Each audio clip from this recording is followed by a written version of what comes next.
आप देख रहे हैं एसएमसी आवाज सैफी अब्बास के साथ। नमस्कार, एसएमसी आवाज में फिर आपका स्वागत है। सिंगरौली जिले का जो सीएमपीएफ ऑफिस है, यहाँ की अनियमितताओं को लेकर और जो भ्रष्टाचार है उसको लेकर आज एटक यूनियन लामबंद हो गई और बाकायदा उनके द्वारा धरना प्रदर्शन किया गया और उन्होंने ये मांग की है कि अगर यहाँ पर जो भ्रष्टाचार और अनियमितता है अगर वो दूर नहीं होती है तो एक उग्र आंदोलन भी हो सकता है। उन्होंने आरोप लगाया कि 2017 से ऐसे बहुत सारे लोग हैं जिनका पीएफ का पैसा उन्हें नहीं मिल पाया है और कुछ लोग ऐसे हैं जिनका पेंशन का पैसा भी उन्हें नहीं मिल पाया है। और जब वो सीएमपीएफ ऑफिस का चक्कर काटते हैं तो उन्हें कहा जाता है कि मैन पावर कम है जिसकी वजह से विलंब हो रहा है। और कई ऐसे हैं जिनको पेपर की अनियमितता की बात की जाती है और जिस तरह की स्थिति लगातार हो रही है, वो लोग जो एनसीएल में अपनी सेवा देते हैं उसके बाद रिटायर होते हैं और सम्मानजनक स्थिति से रिटायर होने के बाद जब उन्हें अपने ही पैसे के लिए जो वो जमा करके अब उन्हें लगता है कि पैसा उन्हें मिलना चाहिए लेकिन उन्हें नहीं मिल रहा है, तो जिस तरह की स्थिति से वो गुजरते हैं ऐसा लगता है कि जो सम्मान उन्हें दिया गया है कहीं ना कहीं वो सम्मान इस अपमान में भी बदल रहा है। और एटक यूनियन इस पर नजर रखे हुए है। चाहे लाख ये कहा जाए कि मैन पावर की कमी की वजह से दिक्कतें हो रही हैं, लेकिन जिस तरह की उदासीनता वहां दिखाई देती है और सुविधा शुल्क लेकर ही काम होता है, इसको लेकर यूनियन काफी गंभीर है और इसके गंभीर परिणाम उनको भुगतना पड़ सकता है जो लगातार लोगों को परेशान कर रहे हैं। इंकलाब जिंदाबाद जिंदाबाद जिंदाबाद, एक दूसरे जिंदाबाद जिंदाबाद जिंदाबाद, सीएमपीएफ प्रबंधन मुर्दाबाद मुर्दाबाद मुर्दाबाद, सीएमपीएफ प्रबंधन खोलो कान, नहीं तो होगा चक्का जाम, सीएमपीएफ प्रबंधन खोलो कान, नहीं तो होगा चक्का जाम, सीएमपीएफ का पैसा समय से भुगतान करो, भुगतान करो भुगतान करो, सीएमपीएफ का पैसा समय से भुगतान करो, भुगतान करो भुगतान करो, हमारी पेंशन का समय से भुगतान करो, भुगतान करो भुगतान करो, हमारी पेंशन को समय से भुगतान करो, भुगतान करो भुगतान करो, इंकलाब जिंदाबाद जिंदाबाद जिंदाबाद, इंकलाब जिंदाबाद जिंदाबाद जिंदाबाद, एआईटीयूसी जिंदाबाद जिंदाबाद जिंदाबाद, एआईटीयूसी जिंदाबाद जिंदाबाद जिंदाबाद। सीएमपीएफ ऑफिस का घेराव आज हो रहा है, क्या मामला है और किस बात को लेकर ये घेराव चल रहा है? असल में हमारे जो भी एनसीएल के कर्मचारी, चूंकि हम लोग एनसीएल में हैं इसलिए एनसीएल की ही बात करेंगे।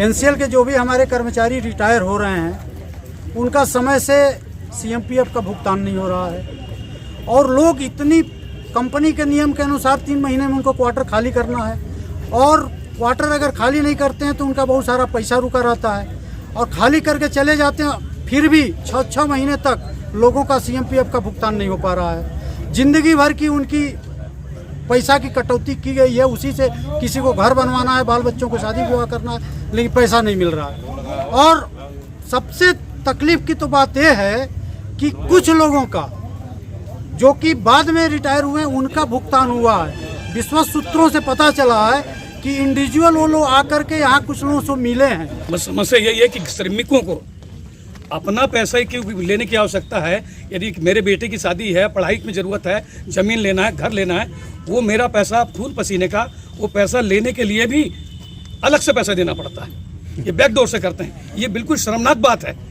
हालांकि इसमें नेताओं का कोई रोल नहीं रहता, लेकिन इनके कुछ आगे पीछे लगे हुए पिट्ठू हैं जो हर परियोजनाओं में बैठे हुए हैं और वो परियोजना का काम देखने वाले यहाँ पर जो हमारा स्टाफ है उनकी ये आदत में शुमार है। आपके पास आते हैं और आप ये कहते हैं कि हम कहीं ना कहीं जो हमारा धनबाद मंडल है हम वहाँ पे जो मैन पावर जैसे देते हैं हम कहीं ना कहीं उन पर निर्भर हैं, तो लोग आप पर आते हैं, वो अपनी मजबूरी बताते हैं और आपने भी अब वो मजबूरी का ठिकरा ऊपर फोड़ दिया। अब क्या होगा ये बताइए। हम लोग कभी भी हमारा स्टाफ या हमारे ऑफिसर या मैं किसी दूसरे पर ठिकाने फोड़ते नहीं, आपने कहा ना कि आप हमारी आवाज वहाँ तक पहुँचाइए। सदस्य आते हैं, पहली बात तो मैं ही चाहता हूँ कि हमारे सदस्य एक दिन ऐसा समय चाहता हूँ कि हमारे सीएम ऑफिस में किसी सदस्य की एंट्री ना हो, हमारे मैनेजमेंट के थ्रू ही मैटर। देखिए ये इंडस्ट्रियल बेल्ट है, यहाँ संविदा श्रमिक हैं, उनको भी आपके पास आना है, जो एनसीएल से रिटायर हो रहे हैं उनको भी आना है, प्लस और दूसरे जो लोन और बहुत सारी चीज़ें हैं उसके लिए भी आपके पास लोगों को आना ही है। ऐसे में यहाँ का सिस्टम तो बहुत फास्ट होना चाहिए क्योंकि यहाँ की उदासीनता चीज़ों को हमेशा ख़राब करती रहेंगी। हम लोग यहाँ पे सबसे पहले प्राथमिकता होती है कि हम लोग यहाँ से किसी कोई भी मेंबर आते हैं, मैं उनको कभी निराश करके नहीं बैठता हूँ कि लोगों को काम करते। तो फिर ये धरना प्रदर्शन क्यों हो रहा है, फिर ये भीड़ क्यों? धरना प्रदर्शन और बहुत सारी इनका जो है कि अभी पासबुक अपडेट नहीं हुई है, सिर्फ पीएफ पेंशन का ही धरना नहीं, मैं आपकी वो सारी चीजों की बात कर रहा हूँ जिससे असंतुष्ट होकर लोग गेट तक पहुँच गए। तो हम सारी चीजों को हम इसलिए कर पा रहे हैं कि जितनी हमारी मैन पावर होनी चाहिए थी वो मैन पावर नहीं होने के कारण हम इन लोग काम कर कुल मिला के आपके सारे रास्ते मैन पावर पे जाकर बंद हो जाते हैं और आप उसको धीरे धीरे ही निपटा रहे हैं। 2014 से रिवाइज पेंशन नहीं हुआ है। एटक ने एनसीएल में जो कार्यरत एटक है, एटक के महामंत्री ने 18/8/2021 को एक पत्र दिया था, 6 सूत्री मांग पत्र दिया था। इस मांग पत्र के एवज में यहाँ के प्रबंधन, सीएमपीएफ के प्रबंधन या कमिश्नर में एक बार भी ये जरूरी नहीं समझा कि इस पत्र के माध्यम से जो कुछ भी उनको कहा गया है, उनसे मांग की गई है, हमारे संगठन के प्रतिनिधि है, हमारे महामंत्री को बुला करके एक बार ही बात की गई। इस पत्र का संज्ञान में बिल्कुल नहीं लिया गया था, जबकि हमने लिखा 15 दिन के अंदर आप वार्ता के माध्यम से इन सब समस्याओं का समाधान निकालिए, अन्यथा हम लोग आंदोलन में जाएंगे, इसमें लिखा हुआ है। लेकिन इंस्पेक्टर साहब को भी इस चिट्ठी का पता नहीं है, जबकि ये चिट्ठी यहाँ से लेकर के मंत्रालय तक हम लोगों ने मेल किया। क्या बात है, आप तक नहीं पहुँच पाए? यहाँ से लेकर के मंत्रालय तक मेल किया। हमारे पास ये जवाब आई है, ये लेटर मिला है, इसकी जवाब की देने की तैयारी हमारे अभी कमिश्नर साहब छुट्टी पे है, जवाब देने की 1 महीने हो गए। नहीं, लेकिन ये तो उन्होंने पहले ही कहा था कि अगर इस समस्याओं का निराकरण नहीं होगा तो हम इस तरह के आंदोलन के लिए बाध्य होंगे। अगर ये पहले ही आपको मिल जाता और आप इसके लिए गंभीर होते। तो हम लोग कभी इस सारे जो समस्या लोग बता रहे हैं, सबसे परिलक्षित होती है ना? नहीं, ये अभी तो बता रहे थे कि हमको ये चिट्ठी मिला नहीं। अगर हमको चिट्ठी मिलता था तो हम लोग इस पर वार्ता करते थे। ये चिट्ठी सुन तो लीजिए सर, जो है दिक्कत इस बात का है कि सिर्फ मैन पावर का पाना, जो जैसा आपने कहा ना कि भाई मैन पावर कम है ज़्यादा, वो हमारी इच्छा है थोड़े, मैन पावर कम होना अलग बात है, लेकिन हमारा काम होना चाहिए। मतलब 2017 से जो रिटायर किए कर्मचारी हैं सब, बेंचमार्क 10वां का रिवाइज पेंशन लगभग 400 से 500 लोगों का अभी तक बाकी है। एनसीडब्ल्यू खत्म। वैसे किसी विभाग से जुड़ा हुआ कोई भी व्यक्ति उसकी खराब गुणवत्ता का ठिकरा मैन पावर पर अगर फोड़ता है तो मुझे लगता है ये कमियां हैं और इसमें सुधार करने की जरूरत है, क्योंकि अगर वो विभाग चल रहा है। आप बताएं कि क्या मैं इस सारे जो ग्रीवांसेस हैं हम अपने स्टाफ से रह सकते हैं? किसी तो नहीं, जैसे इस तरह का लेटर आता है, नहीं, जैसे इस तरह का एक जो आवेदन देते हैं, अगर वो समय रहते आप लोग तक पहुंच जाता और आप ये कहते सर वाकई में यहाँ पे प्रॉब्लम है और वो प्रॉब्लम काफी मेजर होता जा रहा है, तो मुझे तो नहीं लगता कि आपके यहाँ पर जो हेडक्वार्टर है वो इसमें कुछ लापरवाहियां दिखाई देती। स्टाफ 200% एफिशिएंसी से काम कर रहे हैं, लेकिन जितनी उनकी क्षमता होगी, क्या मैं उनसे 500%, क्या उनसे 24 घंटे काम ले सकते हैं? आप मुझे बता दें, क्या मैं उनसे 24 घंटे काम ले सकता हूँ? क्या ये जो स्ट्रेंथ 25 का है, क्या मैं 6-7 नहीं, क्षमता को तो बढ़ाया जा सकता है ना। तो क्षमता का स्टाफ बढ़ाने के लिए हमारा जो मैनेजमेंट है वो तैयार नहीं। अच्छा ठीक है, वो ठीक है, मैं समझ गया। मैं इस पर आपसे कितने बार भी बात करूं, बात मैन पावर पे आके रुक जाएगी और कहीं ना कहीं वो आप जिनको बताते हैं जब तक वहां से मैन पावर नहीं भेजा जाएगा। देखिए, ऐसा नहीं कि मैन पावर नहीं भेजा जाएगा तो हम पूरी आप काम बिल्कुल कर रहे हैं। आप दो बात ना करिए ना। नहीं, इनका कहना पूरी प्रयास करूंगा, मना एकदम साफ है कि मैन पावर नहीं रहेगा तो काम प्रभावित होगा, इनका कहना। लेकिन वास्तविकता है कि दो विधवा पेंशन, चिल्ड्रन पेंशन, ये सब मतलब बंद है। अब जबकि आजीविका का जो साधन है, विधवा होने के बाद तो 60% औरत को मिलता है, वो 2 साल तक इंतजार कर रही है। 2 साल से सीएमपीएफ नहीं मिला पैसा, तो आखिरकार में मजबूरी में अगर 1 महीना पहले जो आज हम लोग कर रहे हैं, हम लोग को बुला के बात किए होते तो हमारी स्थिति में तो खड़ी धूप में कर्मचारी आकर के झंडा डंडा लेके नहीं खड़ा होते। तो ये जो टेबल टॉक करने के लिए आप यहाँ पर आए हैं, नहीं, जस्ट आप जो यहाँ पर टेबल टॉक करने के लिए आए हैं, इसका समाधान तो निकलता दिखाई नहीं दे रहा है, क्योंकि मैन पावर पे आके रुक गया है। नहीं, वैसा जैसा ये आश्वासन दे रहा है कि 1-1.5 महीना के अंदर हम पूरा प्रयास करेंगे, जो काम होगी रिवाइज पेंशन का 2 महीने के अंदर रिटायर कर दिया जाए। लेकिन ये तो पूरे यूनियन का स्ट्रेंथ यहाँ आया है, तो भी आप उनको मैन पावर का बता रहे हैं दिक्कतें हैं। जब वो परेशान व्यक्ति अकेले आएगा तो उसका समाधान कितना होगा ये तो आप ही जानते हैं। आपको दिख रहा है, आपको मैं स्ट्रेंथ बताता हूं कि 25 का। लेकिन अगर वो 2-2 साल 1-1 साल विधवा पेंशन और तमाम ये बातें जो बता रहे हैं तो ये इनके सामने आया है। कोशिश की जाएगा, सबका निष्पादन की जाएगी। अच्छा, कोशिश किया जाएगा, बस कोशिश किया जाएगा मैक्सिमम। मैं शिवनी सिंह, मैं कहना चाहूँगा जो सर बार बार एक बात भी हम लोगों से कह रहे हैं, आपके द्वारा भी कह रहे हैं कि हमारी आवाज़ जो इनका मंडल धनबाद है वहाँ पहुँचाई जाए, तो हमारे समझ से लगता नहीं ये आवाज़ ये तो पहुँचा नहीं पा रहे हैं। तो हम लोग तो एक आवाज़ इनकी धनबाद तक पहुंचाने का तरीका यही है कि इनके साथ ही इस कमरे में इनको हम लोग बंद करके रखें और स्वयं भी रहें, तो निश्चित रूप से मैं ये सोच सकता हूँ कि ये आवाज़ जो है तुरंत धनबाद पहुँच जाएगी और ये हमारी इस समस्या का निदान हो सकता है। मुझे लगता है एनसीएल हेडक्वार्टर में वार्ता आपको एक बार करना चाहिए और वो बातें वहाँ से भी एक बार होकर जाएं तो ज़्यादा बेहतर होंगी। सर देखिए, हम लोग सीएमपीएफ ट्राइपार्टाइट की बैठक हुई थी, उसमें बात हुई थी। इनके कमिश्नर जो है उन्होंने साफ कहा था एकदम कि मैं बहुत सीनियर आदमी हूँ। देखिए स्पष्ट जैसा भी बोले ना, मैं बहुत सीनियर आदमी हूँ, उसके बावजूद मुझे ऐसी जगह भेज दिया गया काम करने के लिए।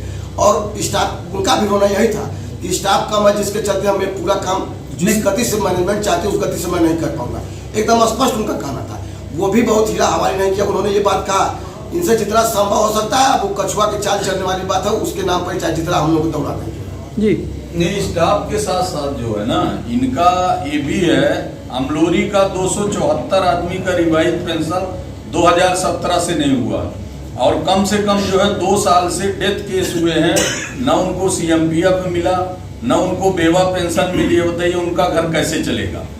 तो ऐसा नहीं है कि ये जिस तरह का एक संगीन आरोप ये लगा रहे हैं, क्या आप इससे संतुष्ट हैं और आपको लगता है कि हाँ मैं बाकी संतुष्ट हूँ। हम चाहते हैं हमारे साथ एक क्या रियलिटी है, किसी व्यक्ति का नहीं, हर एक काम ऑब्जेक्ट। नहीं इसमें रियलिटी है क्या 2017 से पेंडिंग है? मैं इतना जानना चाहता हूं। मैं नहीं कहता हूँ कि उन्होंने जो बात कर रहे हैं पेंडिंग हो सकती है। नहीं आपको तो पता होगा। हाँ बिल्कुल पेंडिंग है, कुछ रिवाइज पेंशन पेंडिंग है, हमारे यहाँ पेंडिंग है। ये भी मैन पावर की वजह से। क्या? ये भी मैन पावर की वजह से। मैन पावर की वजह तो इधर 2 महीने हम लोग के टारगेट था कि इन लोगों को आश्वासन नहीं 2017 से ये 21 चल रहा है, तो 2 महीने की बात नहीं है। अब बात को पूरी रिवाइज पेंशन जो है, रिवाइज पेंशन का डाटा 1 साल पहले 6 महीने पहले आया। रिवाइज पेंशन हमारा NCW 10 खत्म हो गया, मगर अमलोरी नहीं, पूरे NCL का रिवाइज पेंशन पेंडिंग है। मार्च 2017 से सभी कर्मचारियों का CMPF अपडेट नहीं है। पहले जो आपने जिसे कहा कि सम्मान के साथ 30 तारीख को 31 को रिटायर होता था कर्मचारी, साल बढ़ा के उसको विदा किया जाता था, परंतु आज लास्ट डे उसको CMPF पेंशन नहीं मिल रहा है। यहाँ जो NCL में कार्यरत है उनको पेंशन 3 महीने 4 महीने 5 महीने बाद मिल पा रहा है, लेकिन जो अदर कंपनियों से ट्रांसफर हो गया है उनको 2% का बहाना बना के उनका पेंशन का भुगतान नहीं हो रहा। तो चूंकि हम लोग के बीच में हमारे महामंत्री महोदय यहाँ बैठे हुए हैं और आगे जो आज यह तो सांकेतिक है धरना, वो बताएंगे कि हम आगे हम लोग का क्या कार्यरूप रहेगा, हम लोग आंदोलन का यह आंदोलन कहाँ तक जाएगा। हम आग्रह करेंगे आप हमारे महामंत्री से बात करिए। 1 मिनट थोड़ा सा बात खत्म करिए। हाँ देखिए ऐसा है, आज हम लोग CMPF में पहली बार हम लोग जो है कि घेराव करने आए, बहुत मजबूर होने के बाद। जब हमारे कर्मचारी, कोयला कर्मी का सबसे बड़ा धरोहर राशि CMPF है, इसी से हमारा पूरा परिवार, पूरी नौकरी काल में जो हमारी धरोहर है, जो पूंजी जमा पूंजी है, उसको हम अपने परिवार के लिए जो हम लोग के लिए बना हुआ है, आज उसमें जो है काफ़ी हद तक तमाम तरह के, जैसा कि हमारे महामंत्री जी ने कहा, बाकी साथियों ने कहा कि तमाम तरह के जो ड्यूज है वो 2017 से ही पेंडिंग चल रहा है।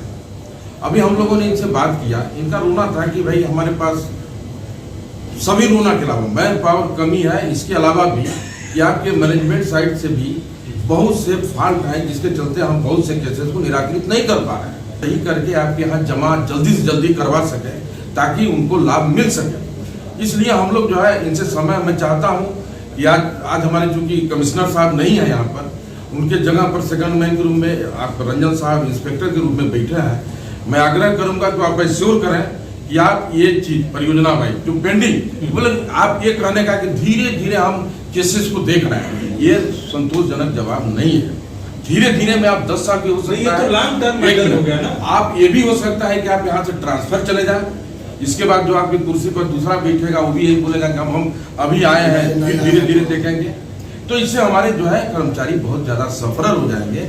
मैं चाहता हूँ कि आप एश्योर करें कि आप जो पेंडिंग केसेस है, जो अभी आपका अभी इधर 2021 का चल रहा है, जो उन्होंने आप सवाल उठाया सिंह साहब कि ये बाकी जो कहना था कि कभी कभी क्या होता है कि नॉमिनी के नाम में कुछ और है, हमारे यहाँ कुछ और थी।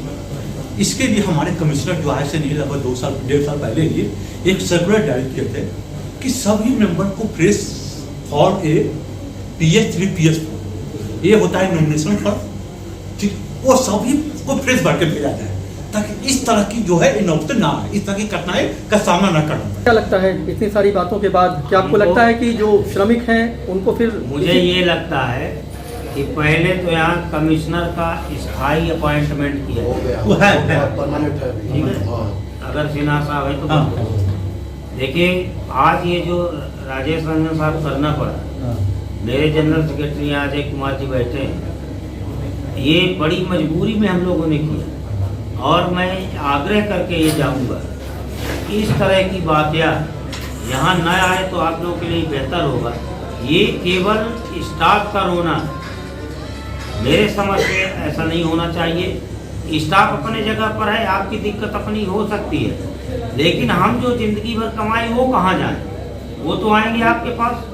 और सारी जो कहानी हमारे साथियों ने बताया, यहाँ हमारी पूरी कमेटी बैठी है जो इस एनसीएल को चला रही है, तो उनको ये तो आपको बताना पड़ेगा कि ये गलती के चलते हम लोग नहीं कर पा रहे हैं। तो आप चाहे जो करें, लेकिन कुछ एक तय समय सीमा के अंदर ये बता दें कि मैं इतने दिन के अंदर आप लोगों की सारी समस्या का निदान कर दूंगा, ताकि आने वाले दिनों में हम लोग को इस तरह की वारदात न करना पड़े।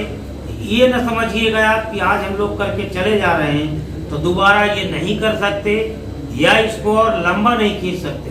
मैं इस तरह का बयान दे करके कि नहीं उनकी मैटर को 2 महीनों के अंदर मैं निपटा दूंगा, इस तरह का बयान मैं नहीं कर सकता कि जब तक धीरे धीरे होता रहेगा, धीरे धीरे होता नहीं रहेगा। आज हमारे पास स्टाफ की कमी आज ही कर रहा हूँ, आप हम पूरा अथक प्रयास करूंगा कि हाँ जितने भी आप लोग का जो व्यवहार है वो सारा क्लियर कर दी जाए, लेकिन तब कि हाँ जब हमारे स्टाफ कितना काम करने में सक्षम हो पाते हैं, हम आप पूरी इफिशिएंसी से उनसे काम लेंगे। लाल झंडा करे पुकार, इंकलाब जिंदाबाद। लाल झंडा करे पुकार, इंकलाब जिंदाबाद। जब प्रबंधन खोलो कान, नहीं तो होगा चक्का जाम। जब प्रबंधन खोलो कान, नहीं तो होगा चक्का जाम। हालांकि सीएमपीएफ ऑफिस के जो इंस्पेक्टर हैं राजेश रंजन, इनसे भी हमारी बात हुई और उन्होंने ये कहा कि मैन पावर की कमी की वजह से कुछ दिक्कतें जरूर हो रही हैं, लेकिन हमारा मकसद किसी भी चीज को जबरदस्ती रोकना या विलंब करना नहीं है, लेकिन दिक्कतें जरूर हैं, इससे इनकार नहीं किया जा सकता है। यूनियन प्रतिनिधियों में बीपी कुशवाहा और अजय जी और तमाम जो यूनियन प्रतिनिधि हैं, उन्होंने कहा कि अगर चीजें जो है समय रहते दुरुस्त नहीं होती है तो इसके गंभीर परिणाम के लिए भी उन्हें तैयार रहना पड़ेगा, क्योंकि एनसीएल का वो कर्मचारी जो एक लंबी सेवा देने के बाद सम्मानजनक तरीके से रिटायर हो जाता है और इसी सीएमपीएफ ऑफिस का अगर वो चक्कर काट रहा है, चाहे बात पेंशन की हो, चाहे उसके पीएफ के पैसे की हो, या उसे किसी भी तरीके की दिक्कतें अगर हो रही हैं, तो इसको लेकर यूनियन गंभीर है। खबरों के लिए एसएनसी आवाज देखते रहिए। एसएनसी आवाज के साथ सैफी अब्बास।